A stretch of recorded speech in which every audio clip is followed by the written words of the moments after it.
7-step practical guide on how to decalcify your pineal gland and to detoxify your body in general. Let's go. Disclaimer. I am not a qualified medical health professional.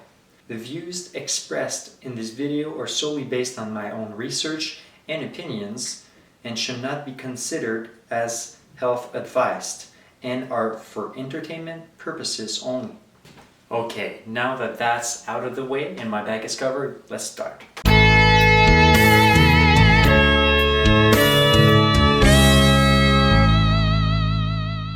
Hello beautiful beings, my name is Nick and welcome back to my channel. In today's video, we're gonna dive into many options that you can now consider to decalcify your pineal gland and to detoxify your body in general. In the spiritual journey, decalcifying your pineal gland may play a key role in opening your third eye, developing your inner abilities, restoring your intuition, raise your vibration and well-being, deepen your meditations, and help you increase your connection with the divine and the universe. For the more scientific-oriented people, decalcifying the pineal gland may help to increase its melatonin production and basically regulating your sleep and wake cycles. If you don't know what the pineal gland is or you haven't seen my previous video on it, I would highly suggest you watch it right here. Okay, so we have the 7 steps right here. The most important ones only for decalcification of the pineal gland would be the first 3 and the last one. The biggest reason why most people have a calcified pineal gland is because of halides right here. Okay, so step 1 is water consumption and getting rid of halides. Okay, so the 3 different halides that you want to get rid of are fluoride, chlorine, and bromide. It has been found that those 3 halides have the same detrimental effect on the pineal gland. Okay, so let's start with the most important one that we want to get rid of, which is fluoride. You have many different types of fluoride, there's like a whole bunch of them, but the most important ones, so you have the natural calcium fluoride that you already found in natural spring waters or natural water everywhere around the world. And then you have sodium fluoride, which is a more synthetic, man-made fluoride. Most of the time, sodium fluoride or even silico fluoride is basically a byproduct of the aluminum industry, and it's very toxic. Then you have hydrofluorosilicic acid, that is basically a byproduct of the phosphate fertilizer industry, and that's pretty toxic as well. It has been shown in studies that excess fluoride can cause bone cancer in some rats, and the lethal dose of fluoride for humans is approximately 5 milligrams of fluoride per kilogram of body weight. So on average, it only takes between 5 to 10 grams of fluoride to kill an average size adult. So that already raises some questions. Most of those toxic fluorides are added either in toothpaste, which is number 2, and in water, in tap water. It is added in a lot of cities in North America. You had approximately 23 plus human studies that have proved that fluoride causes brain damage, and 100 plus animal studies that show the exact same thing. There even has been some studies that have shown that basically it can reduce IQ in people. Basically, those studies have shown that they compared some children that lived in a fluoridated water city versus children that lived in a city where the water was not fluoridated. And they've shown that there was a significant difference in IQ number. So if it can affect children IQ, why wouldn't it affect adult IQ, right? Even a Harvard study has shown that it was a neurotoxin. The link in the description below. And another question is, you've probably noticed in your life, if you ever looked in the back of a toothpaste tube, sometimes it's going to be written, or on the box, never use more toothpaste than the size of a pea. And never swallow. If you swallow, call an anti-poison center immediately. That should already raise hair and raise some questions. So basically you shouldn't be ingesting it. So why are they adding it to tap water in a lot of cities when it's supposed to be good for your teeth, but you're drinking it? Just think for a moment. Just think for how long when you drink that tap water, the fluoride actually touches your teeth versus how long it actually stays in your body if it's toxic. Nothing in there makes sense. And I found out that 98% of Western Europe actually banned fluoride to be added in their water. So why do we do it in North America? Don't believe my word on it, make your own research. Don't believe me, look it up yourself. So like I was talking, so you want to eliminate halides, super important. In your water consumption, that's the first thing. So you got to make sure that you either drink spring water, or if you only have tap water around, make sure that you have a filter that actually filters the fluoride out. I can guarantee you that the Brita filter will not filter it. It doesn't filter enough. You really got to make your research. I'm not sponsored by anybody, but I personally use zero water, but then I add my own natural minerals in my water, just so I know exactly what's in it. That's my trick. You're gonna eliminate that fluoride in your water supply and in your toothpaste. So you gotta make sure that you buy a natural toothpaste that doesn't have fluoride in there. The pineal gland might take several months of sticking to a certain regimen to be able to decalcify, because it's a very long process. So you really got to be dedicated, and then you'll notice some differences. Okay. The second halide that you want to get rid of is chlorine. It is most often added into pools, and it is used as well in tap water. Why do you think that they advise people to actually take a shower right after going to the pool? Is to basically get rid of that excess chlorine that you have on your body, because it is toxic. The other thing that I do personally, I add a shower filter. Actually, it costs a little extra money, but if you want to go that far, you change it every 6 months or every year to remove most of the chloride that's added, that's in your tap water.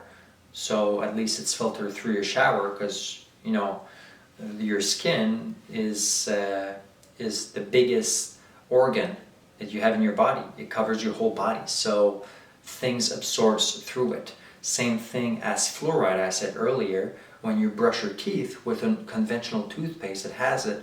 Like, okay, yeah, sure, I spit it out, but sometimes you swallow a little bit of it, and sometimes, well, all the time, everything that goes in your mouth is you're gonna still absorb some.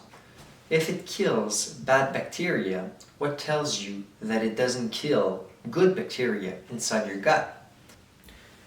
And it's used to kill algae in swimming pools as well, to keep algae off of the walls and inside the pools.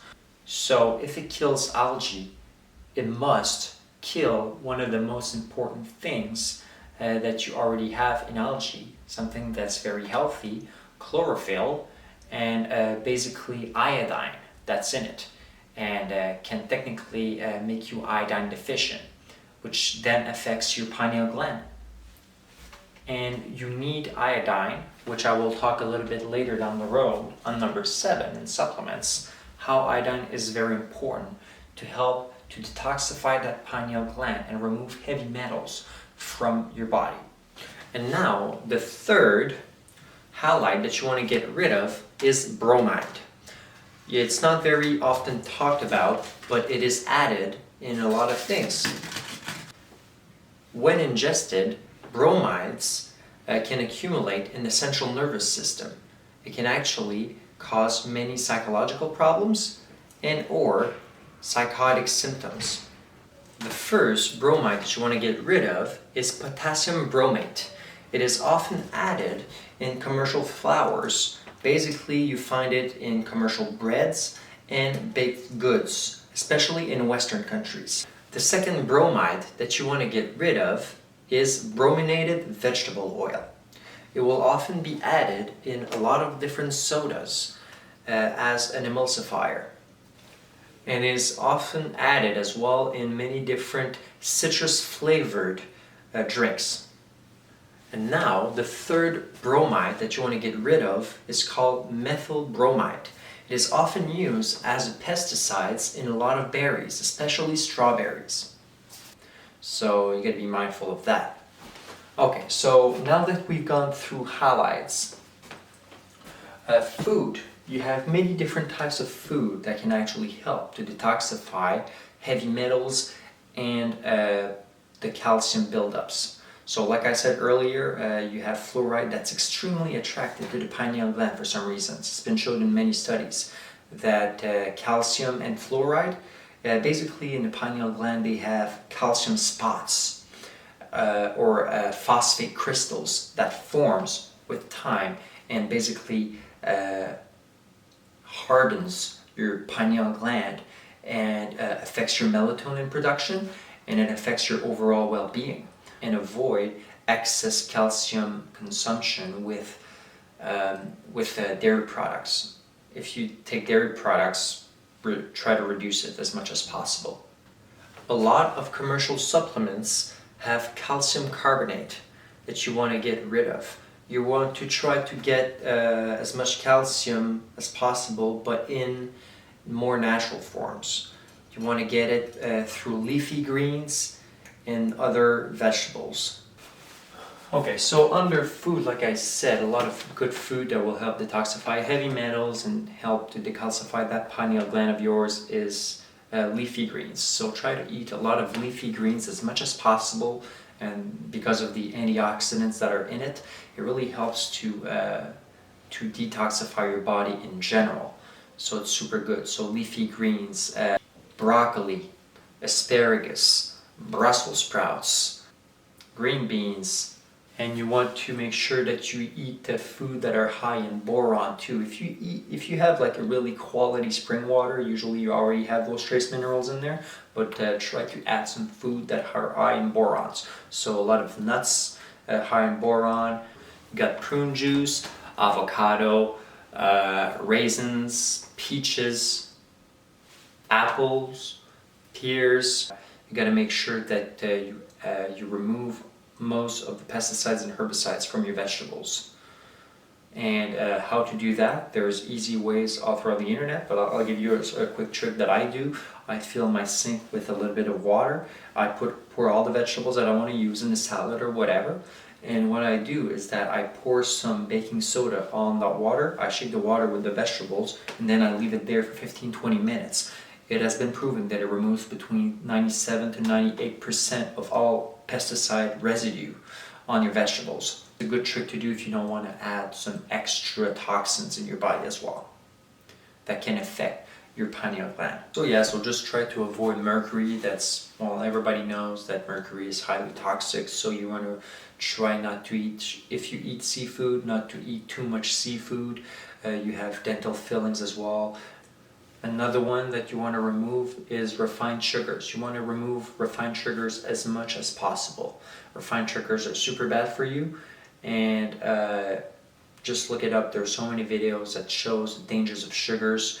It has as much damaging effects as alcohol on the body. Another great thing that helps to detoxify the pineal gland is raw cacao. So raw chocolate, basically. If you add it to your smoothies or whatever, that can really help to detoxify it. Another thing that's super good as well, raw lemon juice. Raw lemon juice or raw lime juice. But I take a raw lemon juice every morning when I wake up. It's super good and helps to decalcify that pineal gland of yours. And helps to clean inside your arteries, and I won't go too much into that. And then you have raw apple cider vinegar and garlic. That's super good as well. Number 4 is the sun, right here. So you want to make sure that you get some sun exposure. It really helps the process of decalcifying the gland, the pineal gland, because basically it activates it. So basically the more sun exposure you get, the more you activate your pineal gland, thus really help to decalcify it. And the more it is active, it's going to really help to speed up the detoxification process and keep it active. So you got to make sure that you have enough vitamin D. If you live in a more northern climate like me, make sure that you supplement with vitamin D. Super important for the immune system and to decalcify as well the pineal gland. Okay, so next one is physical and mental exercises. That is pretty general, but whenever you're active, it's just going to help the detoxification process in general.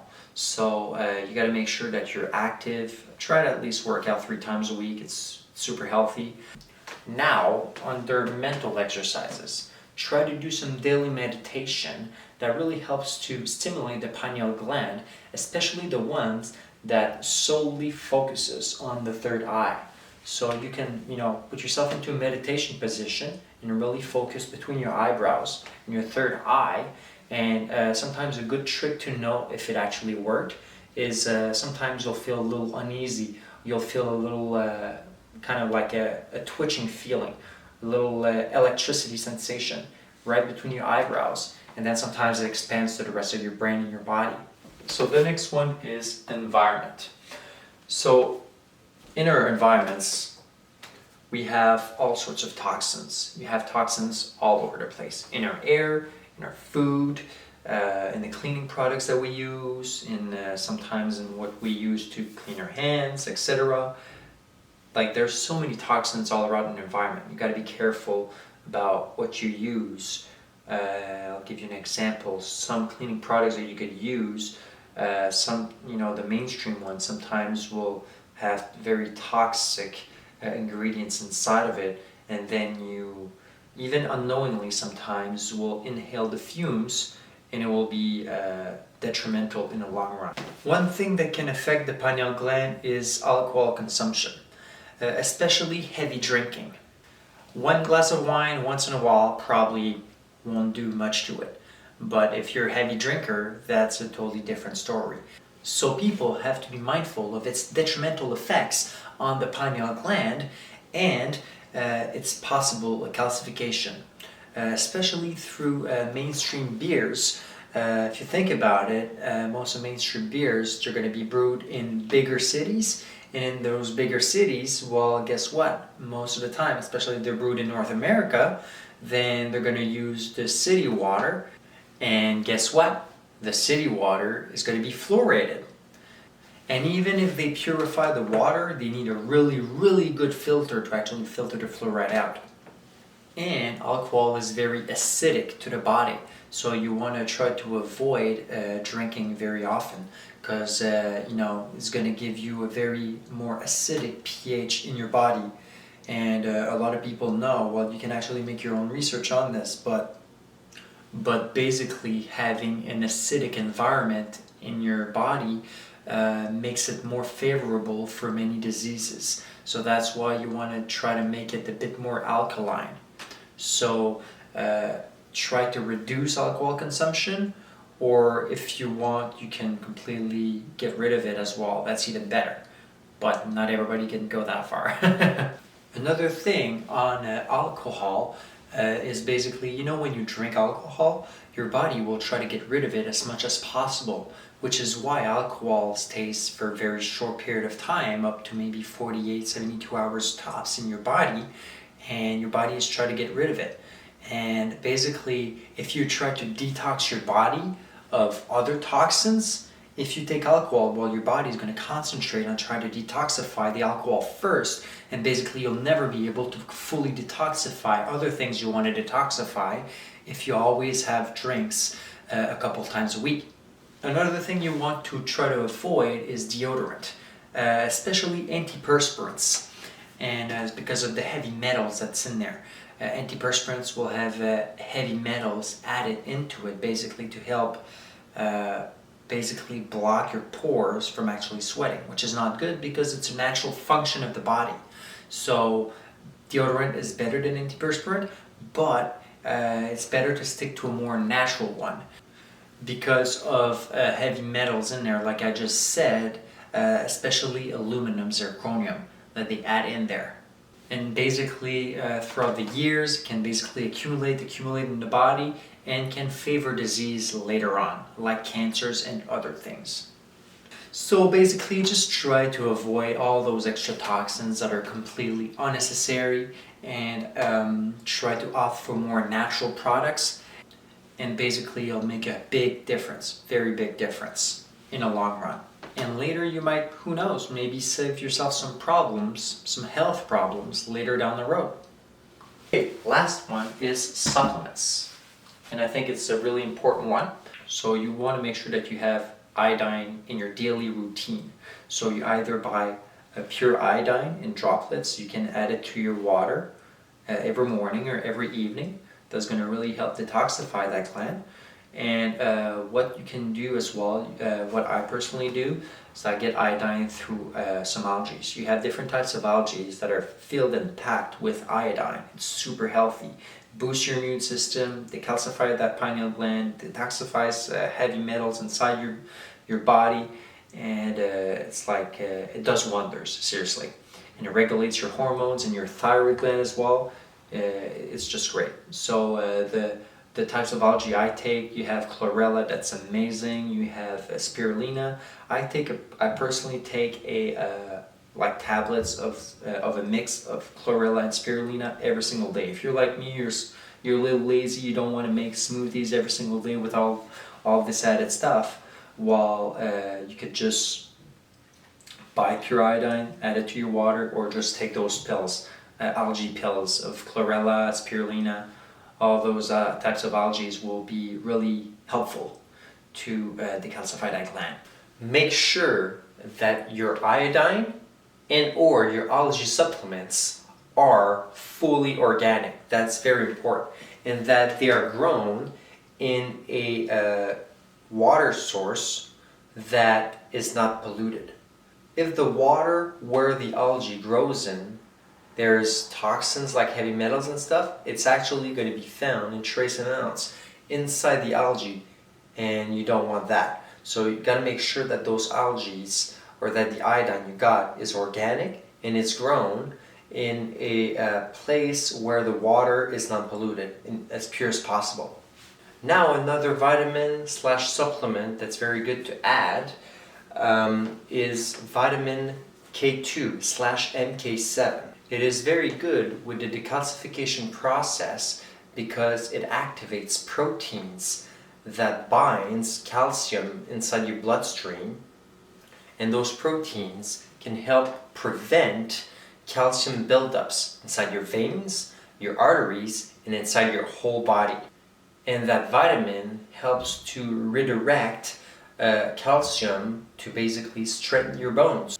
That vitamin can be found in many different things. It can be found in fermented chickpeas and other sources. Or you could just buy the supplement. So yeah, I think that sums it up pretty much. And basically you want to be dedicated. If you really want to detoxify that pineal gland, I can almost guarantee you that your pineal gland will decalcify if you don't work constantly on decalcifying it, because of all those toxins we have around us every single day.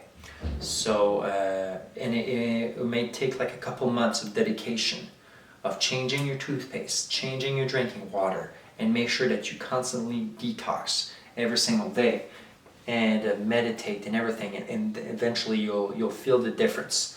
You'll feel a lot more mental clarity.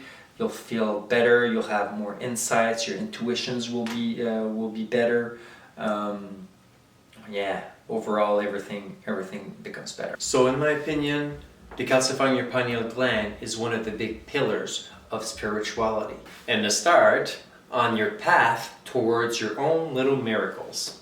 So basically that is pretty much my 7-step process on how to detoxify your pineal gland. Thank you very much for watching. Please like and subscribe if you like this content.